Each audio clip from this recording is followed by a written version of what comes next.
Paz do Senhor Jesus Cristo, amados irmãos.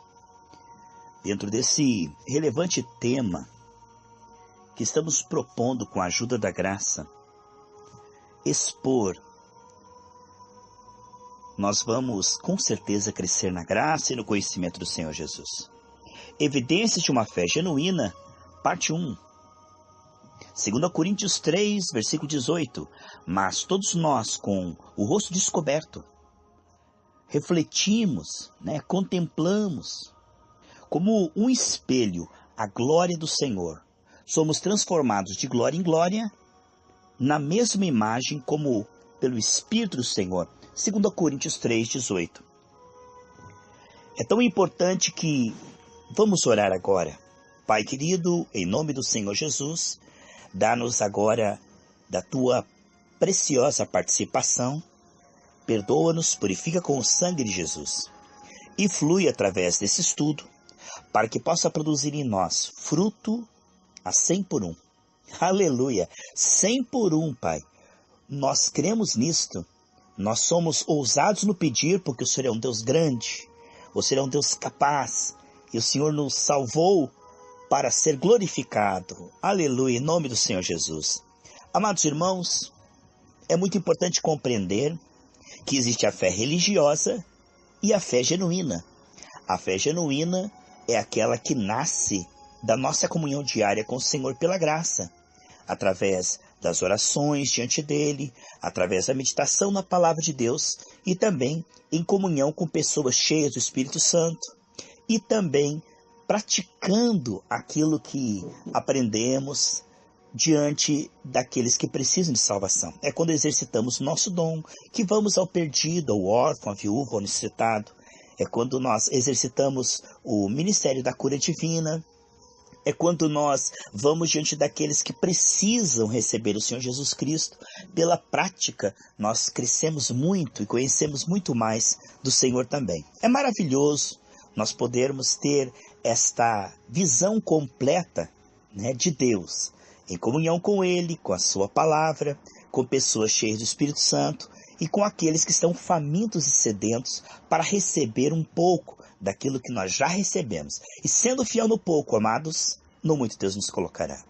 Essa fé genuína que nós vamos tratar esses 15 dias, com certeza, é algo muito simples, mas é algo muito eficaz. Porque a fé que Deus nos deu, ela é boa, meus irmãos. Tudo que Deus fez é muito bom. Lá em Romanos 12, versículo 3, diz que a todos foi dado uma medida da fé. E quando nós exercitamos essa comunhão, a nossa fé cresce muitíssimo e produz a 100 por 1 para a glória do Senhor.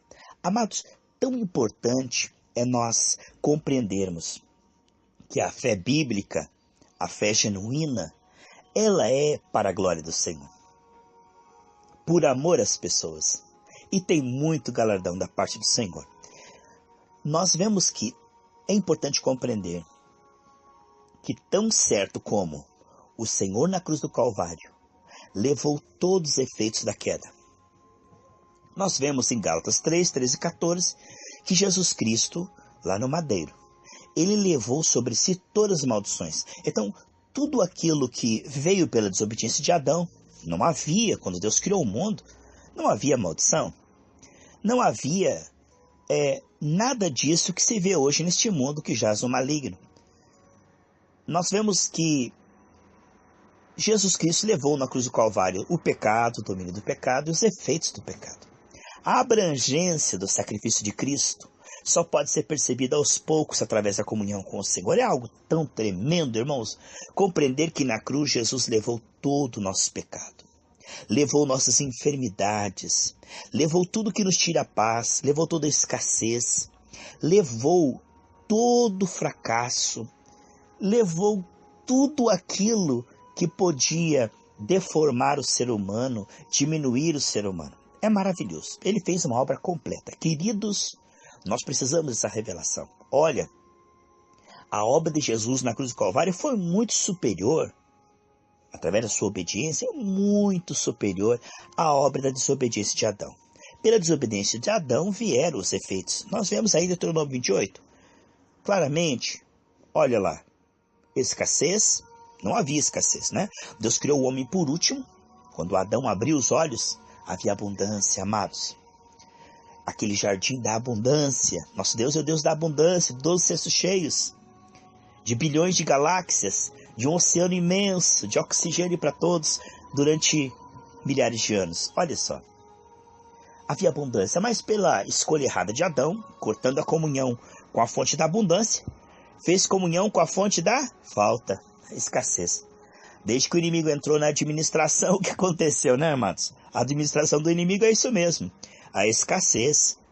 Da escassez vem o que? A angústia. O homem tinha comunhão com o Senhor, ele tinha paz, alegria, maravilha.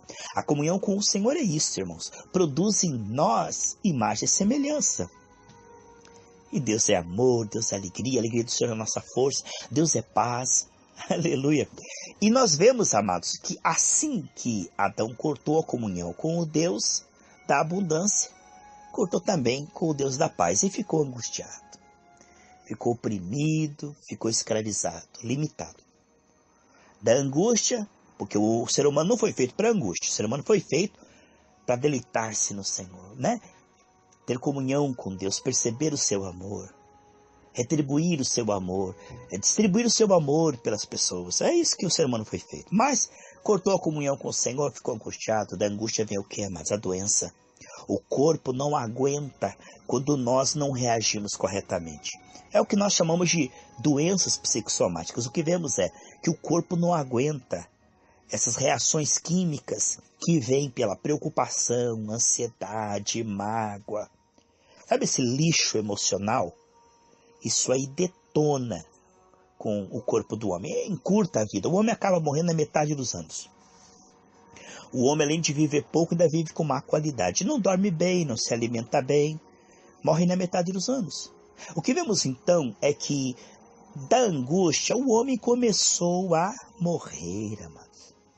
Ele começou a ter este péssimo hábito de aceitar os sofismas e sugestões do inimigo. Aí, vem, perdeu imagem e semelhança, ficou agora preocupado, ansioso, vivendo por vista agora, né? A serpente falou assim, se você desobedecer a Deus, seus olhos serão abertos. Foi aberto é para preocupação, para os efeitos da queda, né? Perdeu Deus de vista. Ansiedade, doença, encurta a vida e acaba morrendo. A morte. O salário do pecado é a morte. Essas 4 maldições nós podemos ver na sequência, ali no Salmo 28. Mas graças a Deus, amados irmãos, Jesus Cristo nasceu pobre, sendo rico. 2 Coríntios 8:9 diz que se fez pobre. Sabemos, lá em Provérbios, que diz que a pobreza é a destruição dos pobres. Deus não fez o homem para a pobreza. Ser pobre não é pecado. Não é? O que vemos é que Deus é o Deus da abundância. João 10:10 ele diz, eu vim para que tenham vida e vida com abundância. Abundância no caráter, abundância na alma. Abundância de recursos também? Também. 2 Coríntios 9:8 diz que Deus nos dará sempre, veja a palavra sempre, em tudo. Ó, sempre, em tudo, em todas as áreas. Né? Deus nos suprirá. Com abundância, irmãos. Com abundância. Para quê? Para a generosidade abundante. O que nós vemos sem dúvida é que Jesus não quer que você seja uma pessoa estéril, endividada, quebrada, falida, angustiada, oprimida. Não. O Senhor quer que você seja um canal de bênção no fruto do Espírito Santo. Amém, amados? Imagem e semelhança. Nas boas obras. E para tal, você precisa ter recurso. Lá em Efésios, ele diz, capítulo 4, olha, você que estava roubando, agora pare de roubar, comece a trabalhar, para que tenha com que repartir com o necessitado. Agora, veja bem, se a pessoa ganha, não dá nem para ela, como é que ela vai poder repartir com o necessitado? O que vemos é que isto é dom de Deus. A prosperidade é dom de Deus, amém, amados? Agora, amar o dinheiro, servir a Mamon, ir na igreja buscar prosperidade, ele já não é de Deus.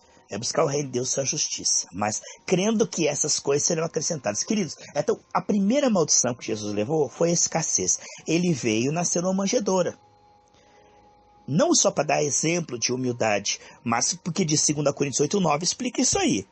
Que ele veio, sendo rico, se fez pobre, para quê? Para quê, irmãos? Para que pela sua pobreza nós nos tornássemos prósperos. E nesse capítulo aí, que você pode ler, 2 Coríntios capítulo 8, 2 Coríntios capítulo 9, o que ele está falando aí? De dinheiro, irmãos. Ele está falando, não é prosperidade, né? Jesus não se fez pobre espiritualmente, né, amados? Para com isso. Ele se fez pobre e nasceu na manjedoura. Então, ele levou a primeira... Você vê como ele faz certinho a sequência? Se você ver o nome lá é escassez, angústia, doença e morte. Não é assim? Como Deus é organizado, amados? Primeira coisa, Jesus leva o quê? Ele leva a escassez. Depois, você pode ver que no dia de semana, ele sua ali, ó, ele começa a sofrer pavor, ele é aquela batalha espiritual, e ele começa a derramar lágrimas de sangue. Ele sentiu angústia. E a palavra de Deus diz lá em Coríntios depois, como atribulados, mas não angustiados. A angústia ele levou. Agora nós temos o direito o quê? A paz. Ele levou a angústia. Então veja, ele levou a miséria, ele levou a angústia, e depois, antes dele morrer na cruz e nos salvar, o que aconteceu? Pelas suas pisaduras nós fomos sarados. Em Isaías 53, a mesma palavra no hebraico que diz, ele levou as nossas iniquidades. É a mesma palavra no hebraico que diz, ele levou as nossas enfermidades. Então, Jesus leva agora a enfermidade antes de levar os nossos pecados no madeiro e levar a morte e levar a destruição. Então, o que nós vemos, sem dúvida, que Jesus levou tudo aquilo que Adão colocou na raça humana.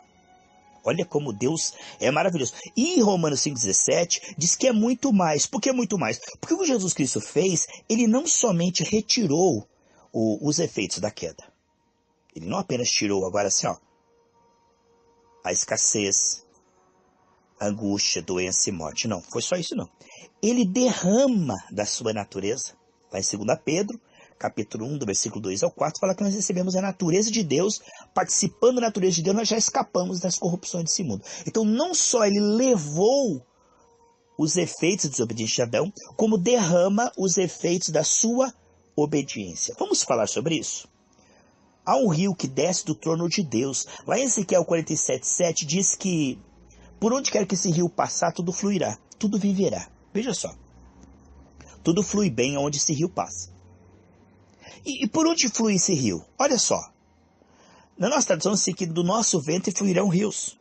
É da igreja. Por isso que diz Efésios 3,10, que através da igreja Deus se faz conhecido.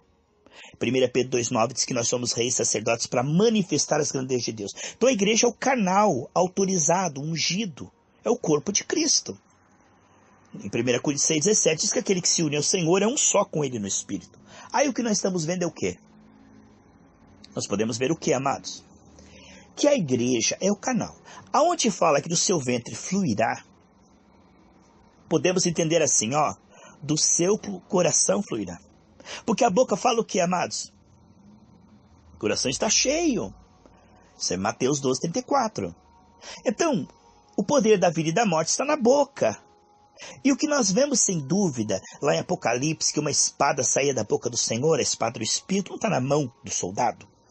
A espada está na boca. O que é espada? É a palavra. Como é que nós damos espadada? Como é que nós guerreamos? Se a espada é a palavra, como é que nós guerreamos? Pela palavra. Como é que nós guerreamos? Falando, dizendo, semeando no Espírito a palavra. É o que diz em Marcos 11, 23, 24. Que se você disser e não duvidar no seu coração, aquilo que você disser será como você disser. Veja só. Jesus é o nosso modelo, por onde ele passava, ele dizia a febre, ele dizia aos ventos, ele dizia a paralisia, a cegueira. Isso é, Jesus é o nosso modelo. Ele diz em João 14,12, quem tiver essa comunhão de qualidade com ele, fará as mesmas obras e fará maiores. João 14,12. O que nós vemos sem dúvida é que Deus gerou uma igreja espiritual, que é o seu corpo, que não está aqui para usurpar o seu lugar, mas para fazer aquilo que ele nos chamou. Ele disse, assim como o Pai me enviou, eu envio vocês. Então nós somos embaixadores celestiais, não para dar ordem a Deus. Não, nós somos enviados celestiais para dar ordem em nome de Deus. Nós somos enviados como embaixadores para falar em nome de Deus. Amém, amados? Contra aquilo que é os efeitos da queda. Então Jesus colocou fim nos efeitos da queda. e agora ele nos ungiu para isso. Ela editou no nome 28, 43, ele diz, olha, eu já destruí o inimigo, agora eu vou te ensinar a você destruí-lo. Quer dizer, ele já destruiu, mas agora ele vai nos ensinar a destruir no visível. O que vemos sem dúvida é, seja feita a sua vontade na terra como é nos céus.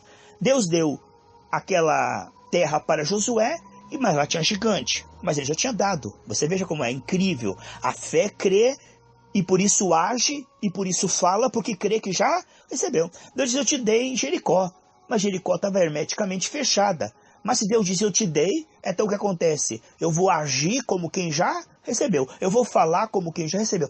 Nós não temos que lutar para vencer. Nós lutamos como mais do que vencedores. E como o corpo de Cristo, para a glória do Senhor, em comunhão com Ele, fazemos isso por misericórdia. Olha só, das pessoas. Em Isaías 61 diz que o Senhor nos ungiu, está lá, para curar os enfermos, libertar os cativos. E foi exatamente o que ele disse em Mateus 10:8. De graça, vocês vão, pregam o evangelho. Não é só ficar falando palavrinhas bonitas, teologia estéril. Sabe esses profetas aí que ficam só blá, blá, blá, blá, blá, blá. 1 Coríntios 4:20 diz que o reino de Deus não é blá, blá, blá, é poder. Amém, amados? Esse negócio de ficar contando historinha aí, mas não curando enfermos, expulsando demônio, prosperando endividado, é o evangelho de Satanás. Sabe, eles, pela sua doutrina, eles acabam tirando o poder de Deus do evangelho. Nem Jesus esperava que crescem neles. Olha, se vocês não creem no que eu estou falando, pelo menos os sinais confirmam que o que eu estou falando é verdadeiro. Lá Paulo dizendo em Romanos 15, 18 e 19, diz, olha, por força de sinais, prodígios e milagres, eu tenho feito o povo de toda a Ásia se converter. Então havia virtude confirmatória no seu evangelho. O evangelho do Senhor é um evangelho vivo, irmãos. Não creiam no evangelho apenas da letra. Não creia. Essas pessoas que não têm o poder de Deus, que não têm o Espírito de Deus, ficam combatendo o poder de Deus, dizendo que é o poder do diabo. Dizendo que é a nova era, que é poder do pensamento positivo. Mas não é, você sabe que não é. Não é pensamento positivo, é a mente de Deus. A palavra de Deus não é pensamento positivo. Pensamento positivo é o seguinte, eu falo com a intenção de que aquilo aconteça. Né? O homem querendo ser Deus, então eu falo, o que eu falo vai mudar as circunstâncias. O que eu falo é tentando criar, não é verdade? Essa é a nova era, o poder do pensamento positivo, a ciência cristã. Mas o evangelho não é isso. Eu não falo para que aquilo aconteça. Eu falo porque aquilo já aconteceu. Eu creio, e a minha fé não é morta, eu creio a ponto de manifestar minha fé. Entende? A fé de Jesus Cristo é uma fé que se transformava o quê? Em palavras. A fé sem obras é morta. Agora a pessoa diz que crê, mas não cura enfermo, não expulsa demônio. As pessoas não estão recebendo fruto da morte e ressurreição de Cristo. Esse evangelho é morto. Fuja dele, irmão. Sai correndo. Esse é Satanás te enganando, te entretendo com essas doutrinas de homens. Olha só. Quando Deus disse para Ezequiel fala. E ele falou, ele disse, quando eu falei, os ossos se ajuntaram. Então o que nós vemos aí? Deus falou com Moisés levantou o cajado, o mar abriu.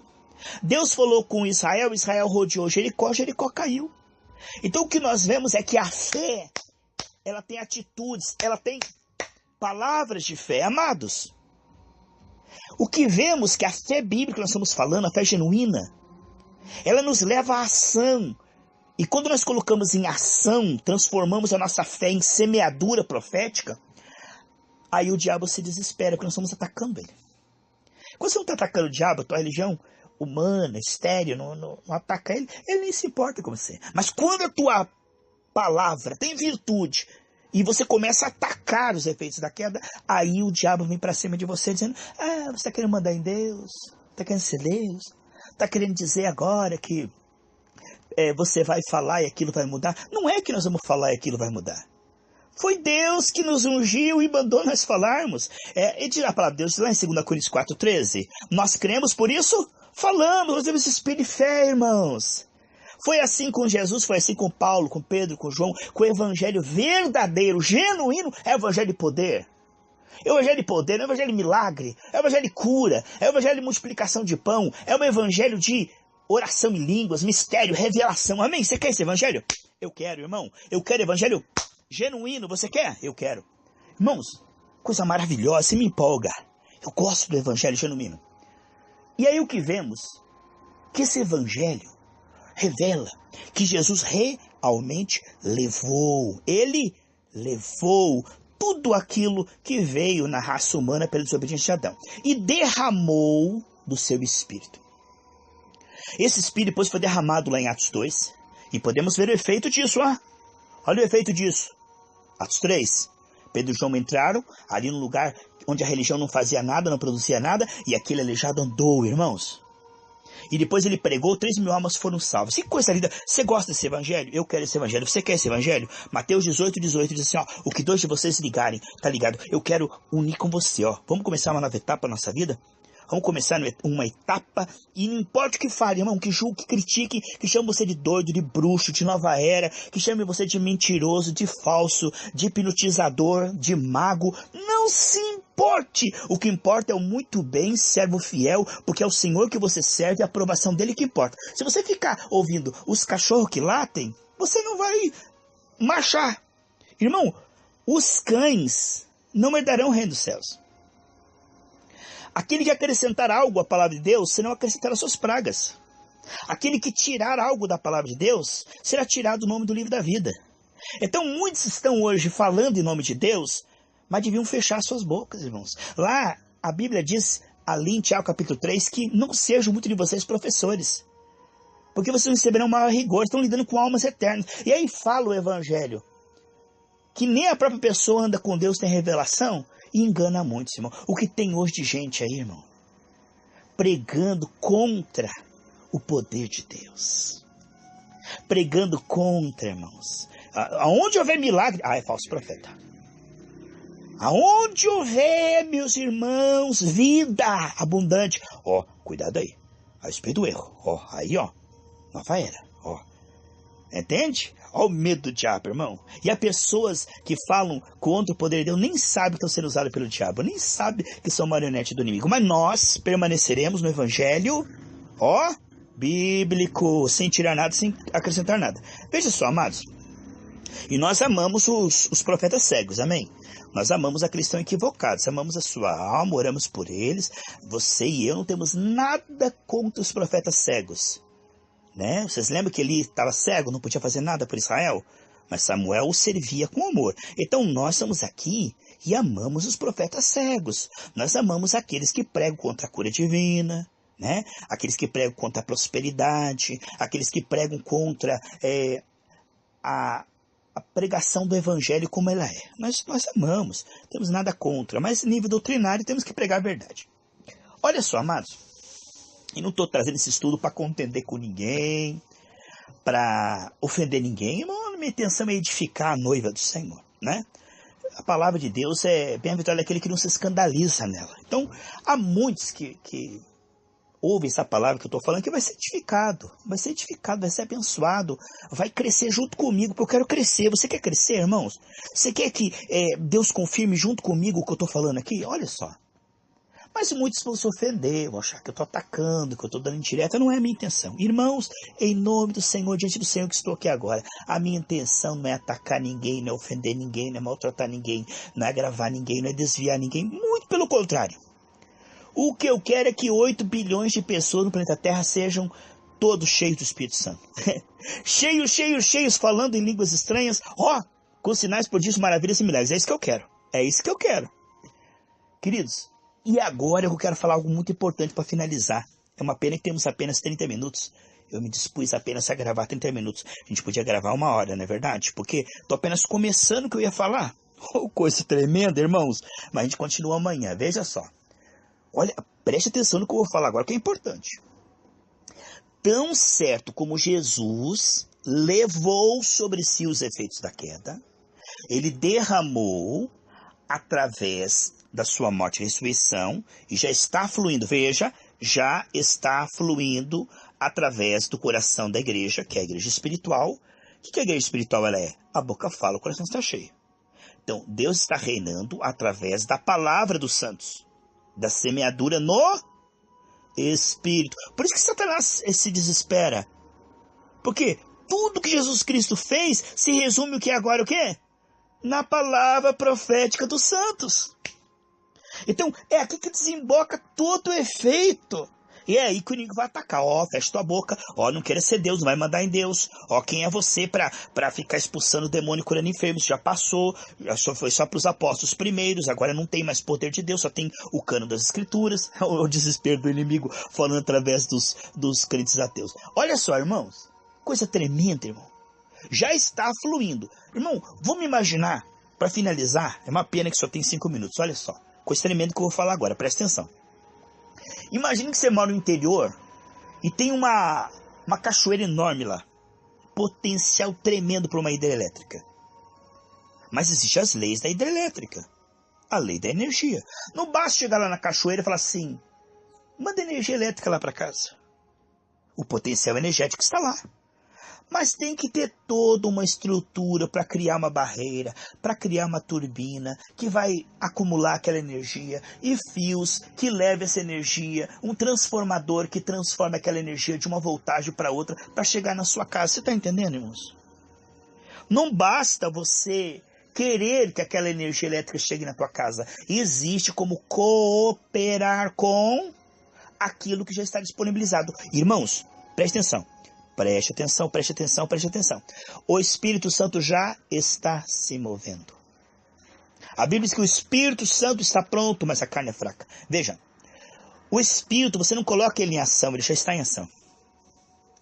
Ó, por mim está passando aqui ondas de rádio, mas você não tem um receptor, eu não consigo captar, mas essas ondas já estão passando. Não é quando eu ligo um rádio, ó, inventei uma rádio, ó, começou agora. Não começou agora, eu apenas recebi aquela transmissão que já estava há muito tempo. Aquela transmissão já estava lá, não inventei aquela transmissão quando eu liguei o rádio. Quando eu liguei o rádio, eu apenas percebi. Assim é com as coisas do Espírito. Desde Jesus morreu e ressuscitou, Deus liberou os efeitos do Calvário. Isso já está fluindo, ó. Já está fluindo. Quando eu tenho um coração ligado com Deus e começo a falar, semear no Espírito, eu estou cooperando. Irmãos, você não vai colocar o Espírito Santo em ação, ele já está em ação. O Espírito Santo, ele já está pronto. Irmão, o Espírito Santo já está. Ó, o Espírito de prosperidade já está fluindo. Você não vai colocar em ação. Tem que se desesperar, fazer uma campanha, ou ir lá no céu, Deus me prospera. Desde Jesus morreu e citou, ele derrama isso, olha, ele está fluindo. Você consegue, quando você ora, irmãos, crendo que ele já está fluindo, quando você ora e entende que a resposta, antes de você clamar, já está fluindo. E 2 Coríntios 1, 19, 20, diz que todas as promessas que Deus deu já tem o sim e o amém em Cristo. Então ele já respondeu, já está respondendo, já está se movendo. A questão é aprender o quê? A cooperar, a unir-se com, falar a mesma linguagem. Amós 3,3 diz, andarão dois juntos se não estiverem de acordo. Que vemos isso aí? Sem dúvida.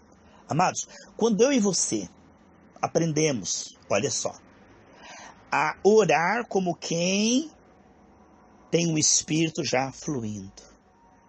Ó, o Espírito Santo hoje está fluindo mais do que os efeitos da queda. Você pode ver os efeitos da queda, para todo lado que você olha, você não se conforma. Você vê miséria, doença, angústia, depressão, não é assim? Isso é um mundo que jaz maligno. Mas a terra está cheia da glória de Deus. Isaías, quando viu a glória de Deus lá em Isaías 6, diz a terra está cheia da glória de Deus.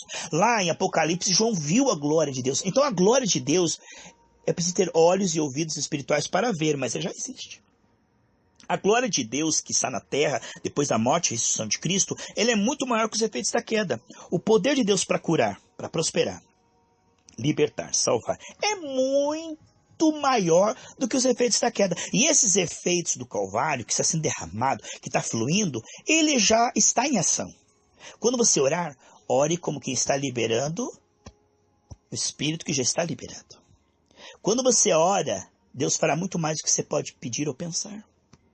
Deus está fluindo, irmãos, há muito tempo e você não sabia. Quando você começar a perceber isso e falar como quem tem um rio fluindo, você verá que você está cooperando com e liberando aquele que já estava liberado. Você vai começar a ter essa expectativa, porque a fé é expectativa. O que é expectativa? Você vai orar como quem crê que está liberando um rio que realmente existe e está liberado.